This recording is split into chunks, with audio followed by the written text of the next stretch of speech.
Alright, I kind of like how my ferments are a little unpredictable. It was always amusing when I was in the military back I went to South Korea. They had this alcohol called soju, and they couldn't pinpoint exactly what the alcohol content was because it always fluctuated. And they talked about how they put formaldehyde in it and stuff. It was strong distilled stuff though, so the minimum is always going to be strong. But that stuff, I mean, all that distilled stuff, you got to stay away from that stuff. Anything that's extracted that goes beyond just a water extraction, like making a tea, you've gone too far, because they use solvents. Water is a natural solvent, and that's okay. But you use like a solvent, like alcohol of some kinds, a strong alcohol to extract certain properties and chemicals. It goes too far. That's why I stay away from distilled. I'll stay away from beer because they use sugar extracts usually for beer anyway. It's no good. Sticking with these ferments is the way to go. But like I said before, it's unpredictable what the alcohol content is. But let me just say, there is a certain sign that you can look for. The smell, hard to breathe it in. It smells so good. It smells like beer. And the activity, look at that. I have to stir this down. I could rest my spoon on top of it because it brings all the matter to the top. And that's the thing. I ferment for digestion, which I gotta admit, actually, yesterday in the evening after a bicycle ride, there we go, got it back down again, but that's only gonna last a little bit. And it's a good, sharp, dry taste, but it definitely quenches the thirst. Yesterday I got a gut pain, and I think I could pinpoint it to eating almonds. It's been a while since I've eaten almonds. It's been a while since I've had this lower gut pain. It's gone now, but it came, and I think it has to do with almonds. Eating almonds is hard. Eating nuts in general is hard on the gut. And I was told by a 90-year-old man who died at 91, he said, only eat a handful of nuts when you have them per day. You don't want to overdo it. I kind of overdo the peanuts a little bit. I'm a little confused if they're a nut or a root anyway, because they're in between. But these ferments are just incredible. Highly active. I'm filling this up constantly every day. Two of these, they're both full, and they rise. I'm not too active with my vegetable ferments. I'll maintain them, but I don't really consume them a lot. They're not as tasty. And it's like I got 4 of these jars, okay? And it's like I got 2 and 2. All right? Two vegetables, 2 fruits. Okay, all right here. But I go through the vegetables so slowly that it really seems like maybe I should cut one of the trade one of the vegetables out for a fruit. I don't want to mix them.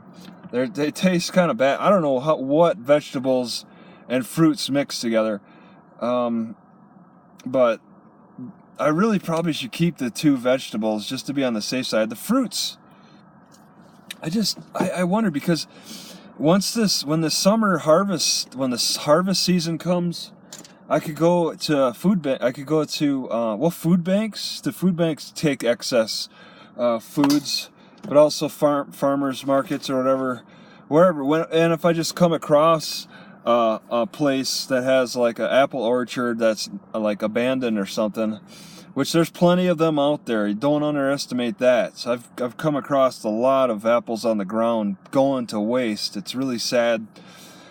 But I would want extra space for that. I mean, I could kind of store apples as I'm putting them into the pot. It only takes like a day to really get a good ferment going with the apples. But still, I'd like more pots. And I'm thinking, I wonder if I should get 2 more pots and not have, originally the idea was having 6 pots, 3 and 3 fruits, 3 vegetables. I'm thinking these next 2 pots just entirely fruit.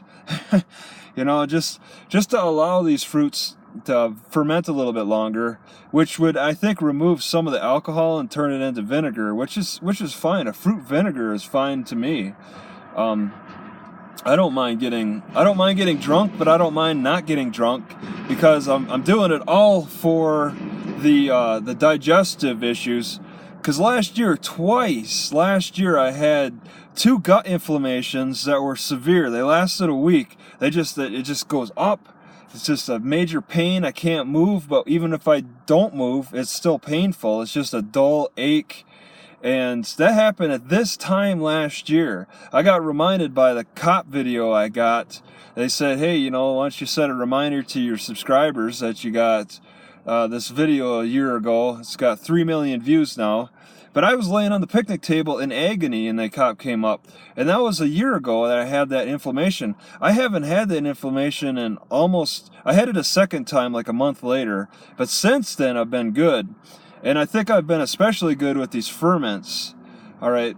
I think they've taken the apples. They say you should have apple cider with pain in the gallbladder area anyway. So I think I've been pain free. I've been like tightness free in the liver for a long time with these ferments now, a couple of weeks, which is good because usually it's like every other day. So that's really good if I can go 2 weeks without any problems, where it was every other day. And no gut inflammation has come back. And I think I'm with these ferments, consuming more fruit drinks, I think I'm further from it. When I listened to Total Biscuit, who's dead now, he died of colon cancer. He said in an interview with H3N3 or whatever that Productions, he was asked about his gut cancer, and he said like he needed to drink more fruit juice, and then he takes a drink of his Gatorade. He's practicing far from his advisors, his medical advisors, and it's hard to consume fruit. I find it difficult. It's not compelling by itself, but if you have fermented fruit, it is much more compelling. I'm enjoying these. All right, I enjoy drinking this juice. I add water every so often. I make it a challenge by adding more pulpy things that I have to peel the apples. Like just got to peel these. Every so often I'll peel a granny apple, cut it up, toss it in, let it ferment in the big pieces. And then later, after maybe a day, I'll turn around and then I'll toss them in here, and then crush them up, and then that'll get the rest of the juices fermented.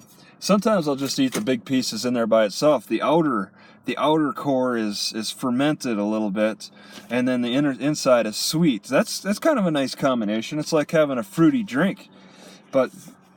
Yeah, this has been a real change for me. It's like a religious experience, just starting the fruit ferments by themselves. And I kind of want to expand it, but you can only expand so much in a Ford Focus. But it's really something. I question, could I ferment these in the vegetables? They're already cooked. They're green beans. Every vegetable is said to be able to get fermented. I have yet to find out. I'm gonna have a meal, and I'm gonna put a little vegetable ferment in some vegetables in the meal. I don't consume the vegetables much, and I got a white layer on that I stir back in. It's like a mold or something, a fungus. I stir back in, and I have to admit I have gotten some sore throats, and I wonder, could the vegetable ferments be causing it, or is it the apple ferments and the acid causing it? I'm going through the fruit ferments so fast that it's hard to believe that any kind of infections are occurring, but I believe it's possible with the vegetable ferments, because I'll ignore them for a day or so.